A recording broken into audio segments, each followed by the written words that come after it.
జగన్మోహన్ రెడ్డి గారి పరిపాలన గాని, సంక్షేమం గాని ఎలా ఉన్నాయి?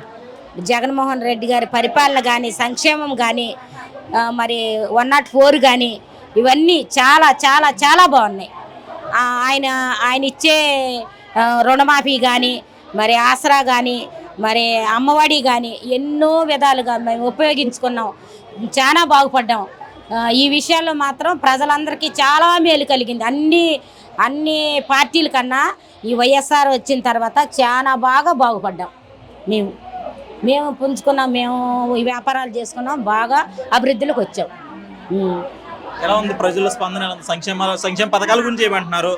జగన్ గారి గురించి ఏమంటున్నారు ప్రజలందరూ? జగన్ గారి గురించి ఆయన దేవుడి తర్వాత దేవుడు అంటున్నారు. జగన్ గారిని మాత్రం దేవుడి తర్వాత దేవుడు కనపడకుండా మేలు చేస్తాడు. ఈయన కనపడి మేలు చేస్తాడు. అది జగన్ గారు.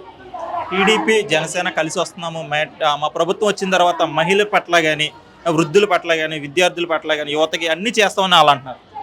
వాళ్ళన్నా ఈయన చేసిన దాన్ని బట్టి వాళ్ళు చేస్తారో చేయరో మాకు నమ్మకం లేదు కాబట్టి ఈయనే చేస్తారు. కొన్ని విషయాలు చేశారు కాబట్టి ఇంకా చేస్తారనే నమ్మకంతో మేమున్నాం. ఆయన మీదే పెట్టుకుని ఉన్నాం. అన్ని బాధ్యతలు ఆయన మీదే ఉన్నాయి కాబట్టి ఆయనే మాకు మేలు చేస్తారని, మేము అడిగినవి అన్నీ ఇస్తున్నారని, మేము ఆయనతోనే ఉండాలని మేము ఆశపడుతున్నాం. మహిళలందరూ ఆయనతోటే ఉండాలని మేము ఆశపడుతున్నాం. టీడీపీ వస్తే మహిళలకి ఇంట్లో ఎంతమంది ఉంటే అంతమంది మహిళలకి 15,000 ఇస్తాం సంవత్సరానికి అంటారు. ఏమండి, రోగం వచ్చిన వారు రోగం వచ్చినప్పుడే వైద్యం చేయాలి. రోగం తగ్గుతీదే అని పెట్టుకుని లాస్ట్లో నాలుగు కింద బిళ్ళెడితే బతకరు. కాబట్టి మొట్టమొదటి నుంచే ఆ రోగాన్ని నిదానంగా తగ్గించే విధానం జగన్ గారిది. సంవత్సరానికి 3 సిలిండర్లు ఇస్తాం మహిళలకి అని టీడీపీ అంటారు. సంవత్సరానికి 3 సిలిండర్ అంటే 1 సిలిండర్ 2 సిలిండర్లు అయితే బాధ్యత సరిపోదు. 6 నెలలకు ఒకసారి ఒక్కొక్కరు ఉన్న వాళ్ళకి ఇంకా ఎక్స్ట్రా ఉన్న వాళ్ళకి అన్ని కోట్ల మందికి ఇవ్వాలంటే 3 ఇవ్వాలంటే చాలా కష్టం. అది అసమమైన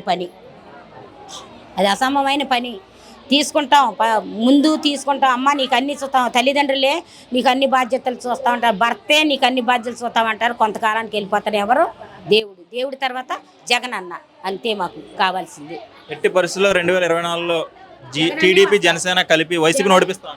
ఎందరు కలిసి వచ్చినా జగన్ అన్నే గెలుస్తారు. ఎందరు కలిసి వచ్చినా దేవుడు ఆయనకే తోడుగా ఉన్నాడు.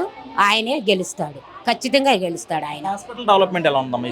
హాస్పిటల్ డెవలప్మెంట్ వెళ్ళినాక డాక్టర్స్ కానీ ఆశా వర్కర్ మా దగ్గర ఉన్న వాళ్ళు ఆశా వర్కర్లు కదా, ఆశా వర్కర్స్ కానీ ఎవరైనా సరే మమ్మల్ని చాలా జాగ్రత్తగా చూస్తున్నారు. ఎప్పుడంటే అప్పుడు ఏ అర్ధరీతలైనా సరే బిళ్ళేస్తున్నారు. అందరూ కూడా మమ్మల్ని అంబులెన్స్లు తీసుకెళ్తున్నారు. చాలా బాగా చూస్తున్నారు. జగనన్న గారు వచ్చినాక హాస్పిటల్స్ కానీ ఎక్కడికి వెళ్ళినా మాకు ఇన్వాల్వ్మెంట్ చాలా బాగుంది. డ్వాక్రా మహిళలకి అభివృద్ధి బాగా పెరిగింది. మరి రుణమాఫీ ఇచ్చారు. మరి 45 సంవత్సరాలు దాటిన వాళ్ళకి 18,750 రూపాయలు ఇచ్చారు. ఇది కష్టపడిన సొమ్ము కాదు కదా, మేము కష్టపడింది కాదు, కష్టపడకుండానే మాకు వేసారు. అంటే వృద్ధులకు కూడా పింఛనీలు ఇస్తున్నారు. ఇప్పుడు వృద్ధులకు పింఛనీలు ఇచ్చిన తర్వాత ఈ 3,000 ఇచ్చిన తర్వాత బిడ్డలు కూడా, వాళ్ళకు పుట్టిన బిడ్డలు కూడా అమ్మారా అని పోపో అనేవాళ్ళు కూడా అమ్మారా అని పిలుస్తున్నారు. ఎలా అందుతున్నాయి అంటే ఒక గత ప్రభుత్వంలో లైన్లో నిలబడి పొద్దున సాయంత్రం, గత ప్రభుత్వంలోనైతే లైన్గా నుంచుని గేర్ వచ్చి పడిపోయిన వాళ్ళు ఉంటారు, అన్నం లేని వాళ్ళు పడిపోయిన వాళ్ళు ఉంటారు, చాలా ఇబ్బందులు పడిన వాళ్ళు ఉంటారు. అసలు చాలా ఇబ్బంది పడ్డారు కూడా. మాకంటే పింఛనీళ్ళు లేవు, ఇబ్బంది పడిన వాళ్ళు మేము తీసుకెళ్ళిన వాళ్ళు కూడా చాలా ఇబ్బంది పడ్డారు. కాబట్టి మేము ఈ ప్రభుత్వం చూసాం కాబట్టి ఈ ప్రభుత్వంలో చాలా మేలు కలిగింది. ఇంటింటికి వచ్చి వాళ్ళని ఏలు ముద్ర పడిపోయిన అటు తిప్పి ఇటు తిప్పి కష్టపడి ఆ వాలంటీర్స్ కూడా చాలా బాగా చేస్తున్నారు. నా పేరు సముద్రవేణి సార్ పులి. మాది అయ్యంకి, కృష్ణా జిల్లా మోమండలం మాది. అంతకుముందు నాకు జాబు అలాంటిది ఏమి లేదు సార్. సార్ వచ్చిన తర్వాత నాకు జాబ్ వచ్చింది. నేను హౌస్ వైఫ్గా ఉండేదాన్ని. ఇప్పుడు నాకు అంటే నాకు చాలా జాబ్ చేయాలని చాలా ఆశ ఉండేదన్నమాట. సార్ వచ్చిన తర్వాత జాబ్ వచ్చింది, అదొకటి. నాకు ప్లస్ ఏమిటంటే నా పిల్లలకి అమ్మఒడి పడుతుంది, నా పిల్లలకి విద్యా దీవెన పడుతుంది. అలాగే వీళ్ళకి నా ఏరియాకి వచ్చి నేను ఇంచుమించు నాకు 70 ఇళ్ళు ఉన్నాయి సార్. ప్రతి ఒక్కరికి నా ఏరియాలో ప్రతి ఒక్కరికి కూడా నేను ప్రతి పథకం అందిస్తున్నాను. 1, 2 ఏమన్నా రాకుండా ఉండొచ్చు, అంటే వాళ్ళకి ఎలిజిబుల్ లేకపోతే. ఎలిజిబుల్ అయ్యి ఎవ్వరూ ఆగినాళ్ళు లేరు, ఒక్కరికి కూడా ఆపింది లేదు. ఎలిజిబిలిటీ ఉంటే ప్రతి ఒక్కరికి, క్యాస్ట్ లేదు, ఏం చూడలేదు. ప్రతి ఒక్కరికి ఏజ్ పరంగా అయినా సరే, పెన్షన్ విషయంలో అయినా ఏదైనా సరే ప్రతిదీ స్కీమ్ అనేది మేము అందిస్తున్నాం. అలాగే హెల్త్ విషయంలో కానీ, చదువు విషయంలో కానీ, రైతుల విషయంలో కానీ ప్రతి ఒక్క పేదవాళ్ళకైతే అందింది. పేదలైతే మాత్రం చాలా హ్యాపీ సార్ వస్తే. అది ఇప్పుడు గత ప్రభుత్వంలో పెన్షన్ తీసుకోవాలంటే లైన్లో నిలబడి లేకపోతే రోజులు బట్టి ఇప్పుడు ఎలా ఉందండి పెన్షన్ విషయం? మా ఇంట్లోనే మా అమ్మమ్మే ఉండేది సార్. తనేమంటే పొద్దున్నే వెళ్ళిపోయేది, మేము లేచాకంటే కూడా ముందులే వెళ్ళిపోయేది. 11 ఆ టైంకి వచ్చినా సరే కళ్ళు తిరిగిపోతున్నాయి బీపీ అని చెప్పేసి వచ్చి ట్యాబ్లెట్లు వేసుకొని మళ్ళీ వెళ్ళేది. మళ్ళీ వెళ్ళిన తర్వాత మళ్ళీ సాయంత్రం వరకు ఉంచినా సరే వచ్చేది కాదు. ఈ రోజు అయిపోయిన తర్వాత నెక్స్ట్ మళ్ళీ రండి రేపు రండి అనేవాళ్ళు. ఈ రోజు ఏంటంటే పొద్దున్నే వాళ్ళు లేసే కంటే మనం వెళ్ళి లేపి మన ప్రభుత్వం తెల్లారిపాటికి లేసి 2 గంటలకల్లా లెగిసి ఇప్పుడు ఈ టైంకి మీరు లేవండి మేము డబ్బులు ఇస్తామని ఇంటికి తీసుకెళ్ళి డబ్బులు ఇస్తుంది. అలాగే రేషన్ కోసం కూడా బయట నుంచునే అవకాశం ఏం లేదు, లైన్లో నుంచునే వాళ్ళు. ఆ తర్వాత రేపు రండి సర్వర్ పని చేయట్లేదు అనేది. ఇప్పుడు అదేం లేదు, మన ఇంటి దగ్గరకు వచ్చి వాళ్ళు వచ్చి రండమ్మ అని వాళ్ళే పిలిచిస్తున్నారు. స్కీమ్ కొడితే బాగుంది సార్. అన్నీ విద్యా రంగం ఎలా ఉందండి గత ప్రభుత్వం? చాలా అంటే చాలా బాగుంది సార్. పిల్లలు అంటే చదువుకోలేకుండా ఈరోజు పనికి వెళ్తే మనకి గడిచిద్ది, పిల్లల్ని కూడా స్కూల్కి పంపించకుండా మనం పనికి తీసుకెళ్దాము. పనికి తీసుకెళ్ళామనుకోండి ఈరోజు మనకి ఇంకా డబ్బులు వస్తాయి అని చెప్పి మాట్లాడుకునే వాళ్ళు తల్లిదండ్రులు అట్లా ఉండేవాళ్ళు కదా. ఇప్పుడు ఏంటంటే మన పిల్లల్ని పంపిస్తే వాళ్ళ భవిష్యత్తు కోసం ఇప్పుడు జగనన్న డబ్బులు వేస్తున్నాడు, వాళ్ళ భవిష్యత్తు కోసం ఏదన్నా ఉపయోగించవచ్చు. వాళ్ళకి ఇంకా నాడు నేడు కింద స్కూల్ బాగున్నాయి, అంతకుముందు స్కూల్ బాగుండలేవు కాదు కదా. లేదు, ఆడపిల్లలు చాలా ఇబ్బంది పడుతున్నారు అలా ఉండేది. ఇప్పుడు అలా ఏం లేదు. పిల్లలు ఎంత ధైర్యంగా అంటే ఆడపిల్లలైనా మగపిల్లలైనా ధైర్యంగా స్కూల్కి వెళ్తున్నారు. ఎలాగూ బయట ప్రభుత్వంలో ఈ అంతకుముందు ఉన్న ప్రభుత్వంకి ఇప్పటికి ఎలా ఉందంటే స్కూల్ చూస్తేనే మీకు అర్థమవుతుంది. అలాగే ప్రైవేట్ బస్సులు ఎలా ఉన్నాయంటే ప్రైవేట్ స్కూళ్ళు ఎలా ఉన్నాయి కదా, అలాగే సేమ్ యాజ్ ఇట్ ఈజ్గా వాటికంటే ఇవి బెటరు.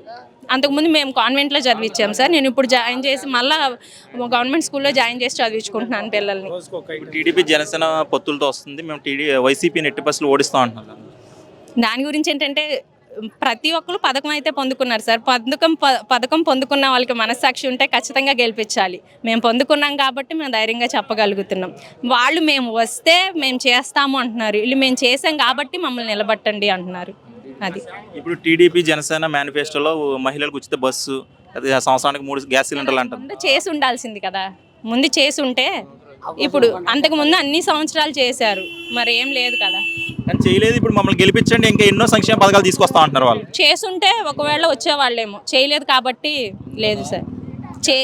నేను చేశాను, నేను పని చేశాను కాబట్టి నన్ను గెలిపించండి అంటున్నారు. నేను ఇప్పుడు చేయలేకపోయాను, నెక్స్ట్ టైం వస్తే నేను చేస్తాను అనట్లేదు కదా సార్. నెక్స్ట్ టైం వచ్చిన తర్వాత చేస్తారు చేయలేదు అనేది అది వేరే విషయం. కానీ అభివృద్ధి చేసింది అయితే ఏమీ లేదు, కేవలం పబ్లిసిటీ కోసమే బ్యానర్లు అన్నింటిలో చూపించుకుంటున్నారు వైసీపీ అని టీడీపీ జనసేన ఆరోపిస్తుంది. అంటే నాకు తెలిసి బ్యానర్లు అవి విషయం వేరే అయితే, నా చేతులతో నేను మేనిఫెస్టో ఇది చూడలేదు నేను అసలు. ఇప్పుడైతే ప్రజెంట్ ఇది వచ్చింది లేదు అది నేనైతే చూడలేదు. ఎందుకంటే మాకు పథకాలు వస్తున్నాయి కాబట్టి మేము నమ్మాము. ప్రతి ఒక్కరికి వస్తున్నాయి సార్, రావట్లేదు అని లేదు, వస్తున్నాయి, ఖచ్చితంగా వస్తున్నాయి. నాకు రాలేదు అన్నారు అంటే వాళ్ళకి ఆ పథకం పొందడానికి ఆ ఏజ్ ఉండకపోవచ్చు, లేకపోతే ఇన్కమ్ ట్యాక్స్ ప్రాబ్లమ్స్ అలా ఉండొచ్చు, కరెంటు బిల్లు అట్లాంటివి ఉంటేనే తప్ప పథకం ఉండైతే ఖచ్చితంగా అర్హులు అయితే మాత్రం ఎవరికి ఆగలేదు సార్. ఖచ్చితంగా వచ్చినాయి. సో అది వచ్చింది కాబట్టి ఇది నెరవేరుస్తారన్న నమ్మకంతో జనం అయితే ఒకవేళ వస్తే చేస్తారేమో అని హోప్ అయితే ఉండొచ్చేమో కానీ సార్ ఖచ్చితంగా మేము ఈయన వస్తే గెలుస్తామని ఖచ్చితంగా నమ్ముతున్నారు జనం. మహిళల నుండి ఎలా స్పందన ఉందండి ప్రభుత్వం? చాలా బాగుంది సార్, చాలా అంటే చాలా బాగుంది. మహిళలందరూ అయితే మరి వాళ్ళ కొట్లు ఆడపిల్లలకి ఏముంది సార్, ఇంట్లో ఉంటున్నారు కదా అని వదిలేసేవాళ్ళు. ఇప్పుడు నేను ఎంతో కొట్ట డబ్బులు మీకు సహాయం చేస్తాను, మీరు ఏమైనా చేయగలుగుంటే చేయండి, తర్వాత మీరు మీ కాళ్ళ మీద మీరు నిలబడండి, ఒకళ్ళు చేయి జాచి మీరు అడగవసరం లేదు, మీ కాళ్ళ మీద మీరు నిలబడండి అని చెప్పి ధైర్యంగా మాకంటూ ఒక స్పందన, మేము నిలబడగలం, మేము ధైర్యంగా ఉండగలం అనేది అయితే చెప్పారు కదా. దానివల్ల మహిళల సపోర్ట్ అయితే ఫుల్ ఉంది సార్. ఇంకా బయట వాళ్ళ సంగతి అయితే తెలీదు, నాకు తెలిసి మహిళల సపోర్టు ఫుల్ ఉంది సార్. పిల్లల వైపు కానీ పెద్దల వైపు కానీ అంతా ఫుల్ సపోర్ట్ ఉంది సార్.